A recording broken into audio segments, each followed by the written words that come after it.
Welcome to the warm-up Tiger TV's LSU basketball pregame show. I'm your host, Anna Jane Howell, and I'm joined by Courtney Layne Brewer and Luke Chevalier. Today we're going to start off with a quick recap over LSU's loss to Florida. Coming into this game, Florida was defensive-minded. The Gators' ability to rebound and LSU's poor shooting down the stretch ultimately cost them the game. LSU had resilient players in Naz Reid and Skylar Mays. Mays was the highest scorer for the Tigers with 18. And Naz Reid played a big role with his 15 total rebounds. Despite their efforts, it seemed as though the game was played at Florida's pace. It's hard to create pace with your defense against them because they're such a good shooting team and that sort of thing. You got to create pace with your offense, and we're able to do that. Can't let this game beat us twice, which we've done in the past before, but I think we've matured past that point, and we're just going to come out and play a lot harder come Saturday. Both teams also played a very physical game. Looked like you got hit in the mouth. What happened there, and are you okay? I don't know, but I just wanted to keep playing. I mean, you get nicks and bruises in this basketball. We told our guys all week that Florida was going to give us unbelievable resistance defensively, and I don't think some of our guys believed us. Tremont Waters almost evened the score in overtime with a three, despite only scoring 3 points in regulation. But the Tigers still fell short to the Gators 82-77. Trey plays really well most games. At the end of the day, he's a basketball player, and things like that happen in basketball. So it wasn't his night, but Trey's a tremendous worker. For the next game, the Tigers will host Tennessee right here in the PMAC at home. For Tiger TV Sports, I'm Lauren Cochran.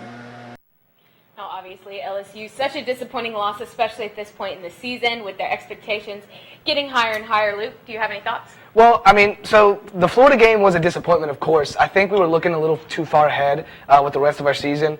But Florida presented a challenge we haven't seen before. They were super gritty, and they ran the 1-2-2 zone press, which I guess we didn't prepare for because it really got us in the first half. We always fight back, which we did, but ultimately lost. I thought it was a disappointing game, but we can learn from it. Yeah, I definitely think it was a bad case of looking too far ahead too soon. And I also definitely think it came down to we had our lowest free throw shooting night of our conference play. So I think going into this weekend, it's something we're going to really have to improve on.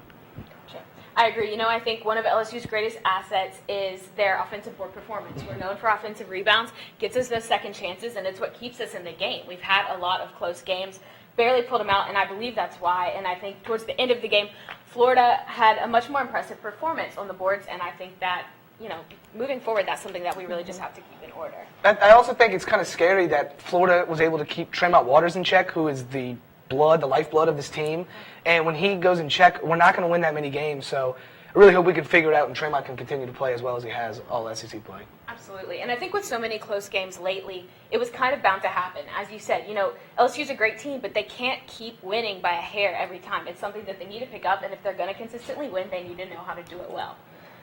Moving across the country, we're going to talk about Syracuse a little bit. Jim Boeheim had quite an unfortunate situation this week as they head into facing Duke. Luke, would you like to say a little more about that? Well, yeah, it's an unfortunate event that's happened, but Syracuse still has to play Duke, and I think it'll be interesting to watch it play out as the players and, Coach Boeheim, he might not have his head completely in the game for a game they're going to need to be all in. So it'll be interesting to watch how that unfolds and see how much they can really focus on the game. Yeah, I definitely think it's an unfortunate incident and something we unfortunately have to talk about. College Game Day has moved their broadcast for tomorrow. They'll be doing it remotely out of Bristol rather than being on site for that game, which I find really interesting. But it's an unfortunate situation, and I hope Boeheim and this team can see past it going into this huge game.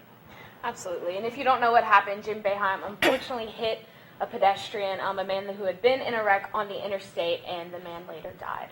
So obviously something that takes the focus away from the game. I hate that this is something that we have to even talk about in a conversation about basketball. But as you said, it's something that could take their focus away from as they face the #1 ranked team in college basketball, Duke. But Duke also may not have all their attention on the game this week. If you watched their matchup against UNC last week, something pretty unexpected happened.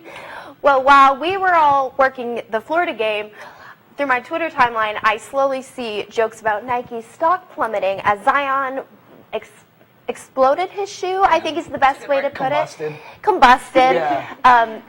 His foot came through the sole of his shoe, and he resulted in a grade 1 knee sprain that is very day-to-day. But the whole thing is, I've found more interesting from a social media perspective. I opened my Twitter this morning, and right below the headline, there was an Adidas ad, which I found hilarious. They're pushing hard. They're pushing hard, but I definitely think Zion is going to be very day-to-day, especially going into the postseason. Well, when you look at the game, I think it's interesting to see that we haven't seen Duke get beaten fully healthy. They've always had one injury in all of their losses. So it shows that they are beatable. UNC clearly, I mean, this was a double-digit spread according to Vegas, which is like one of the first double-digit spreads in the rivalry's history. So it's saying there's this huge disparity, but Zion Williamson goes down and UNC wins a huge game by a huge margin. And it just shows that, people thought, oh, this Duke team might not ever lose. Oh, this could be the best team in college basketball history. But now that they have 3 losses, it shows that they're really beatable. And I think it's interesting to see for the rest of the field going to the postseason, like you said, Duke may not be as heavy as a front runner as people thought. Right, and it is so eye-catching that it was a team like Duke who was consistently dominant in this sport. I personally didn't expect Nike's share prices to actually drop after this. They dropped about 1%. Cost them a lot of money, obviously. I think even Puma had come out with some tweets and, throwing a little shade at the company in light of their merchandise failing in its purpose. But I think, especially since it is Zion and he is at the level that he is, it's raised a lot of talk about amateur playing concerns. It's a conversation that people have all the time about one and done, but we all know we have not seen a college basketball player like Zion Williamson. We know he could succeed in the NBA right now, but he is taking the time to play for no money at the risk of getting hurt in college basketball. I personally am not sure what compensation or what the regulations should change to, make that a little easier, but do you guys have any thoughts on that? Well, yeah. So Zion, the way it works out for him is NCAA and Duke, they have precautions the measurements there like insurance. So if Zion were to get hurt, the only way he would get compensation is if he slid past the 16th pick. But barring some bizarre injury, that will not happen. Zion is a virtual lock for the number 1 pick because we haven't seen talent like him in maybe since LeBron. Yeah, personally, growing up in Lexington, I'm not a fan of the one and done concept. I hate that it's at the collegiate level and you don't really get to know these players. Yeah. But I think Zion is such an extraordinary talent that, granted, he comes back from this injury, we are going to see him do amazing things. Right. And I think I've heard some people also draw the comparison between Greedy Williams skipping the Fiesta Bowl in order to avoid injury and to secure his future as a top draft pick. Do you guys think that's a fair comparison? I think it's very different. I think this is something that happened in a game that was not necessarily unavoidable, but something he couldn't necessarily control. And I think you have to take that into consideration. Greedy was making a conscious choice. Zion is kind of having to make that choice. Right. Yeah, I see the comparisons, but if you it's a tough argument. The whole thing. If you're there, you're there. I feel like if you're part of a team and this college, pays you money for scholarships, and fans come out, it might be. Some people think it's your duty, to go out there and give it your all when you're at this school. But there's the flip side of, I'm guaranteed millions of dollars if I don't. So what would you do if your shoes were in there? You were in their shoes. It's just a tough decision to make for them. Absolutely. Well, bringing it back to LSU this week, tomorrow actually, LSU has their biggest matchup of the regular season, no doubt about it. Tennessee, currently ranked 5, LSU at 13 in the AP polls. Courtney, what do you got to say about this one? I honestly, so first of all, I have to start with, I think that Tennessee dropping all the way to 5 is a little bit unfair. Obviously, yes, I'm a Kentucky fan. You have to take that into consideration. But I don't think it was that much of a loss for Tennessee to drop that low. And I still think that this is such a big game for the Tigers because here in Baton Rouge, we know how good they are. We know how good they are on a comparison to the last few years, comparing to when Will Wade was hired. But we need to improve our national view. We need to get LSU to be more of a household name when it comes to basketball, like we've seen it be before. Yeah, this team is special. I'm really looking forward to this game. This team is special. There's the most talent we've had in a while, and it's really starting to come together. You can hear the players in the interviews, the coach in the interviews. They talk about how much of a brotherhood this team is and how much of a family this team is. And it's really nice to see that, they're bonding on and off the court, coming together, playing for one another. Now, Tennessee will present a challenge with, Grant Williams, Admiral Schofield, 2 top 3 scorers in the SEC. And it'll be interesting to see if we can shut them down. And if we can do that, I don't see any reason we can't win. Right, absolutely. I mean, Tennessee does have some advantages, but when you look at the stats, Tennessee's scoring margin is about twice of what the Tigers are, so that's a concern, obviously. But LSU leads the steals in the SEC by game. LSU averages about 9.4, while Tennessee is 5.8. We're pretty close and balanced at rebounding, but as I mentioned before, LSU's offensive rebounding is probably their greatest asset. So if they can really capitalize on that, they're at home. Don't always have the best track record at home, but if we use that as an advantage this time, I think that could seal the win. So my question for y'all is, who has more to prove in this? LSU can prove that they're a real contender, that they belong at the top of the SEC, or Tennessee can prove that the Kentucky loss was just a fluke and that they are the #1 team in the nation.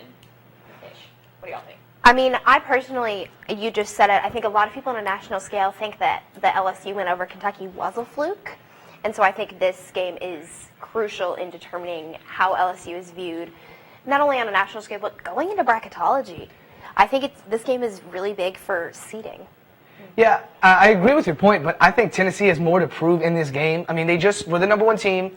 They lost to a great team, Kentucky, on the road, and then now they have another test. And, people say, oh, there are only 2 tests, in the SEC this season. They both lost. Maybe this team isn't as good as we thought it was. I could see them sliding out the top 10 if they lose this one with, another loss. They just slipped 4 spots, and they were #1, and their whole season could not be on the same trajectory as what they thought. So I think Tennessee has more to prove in this game coming into it. Absolutely. And if you're wondering what the SEC outlook is looking like right now, we have Kentucky at #4, Tennessee at #5, and LSU at 13 in the AP. Obviously, the official deciding factor of who's #1 in the SEC comes March 13th through 17th in Nashville at the SEC tournament. But we're kind of feeling like tomorrow might decide who's #1. Thank you so much for watching the warm-up. I'm Anna Jane Howell. This is Courtney Layne Brewer, Luke Chevalier. Good night, Tigers.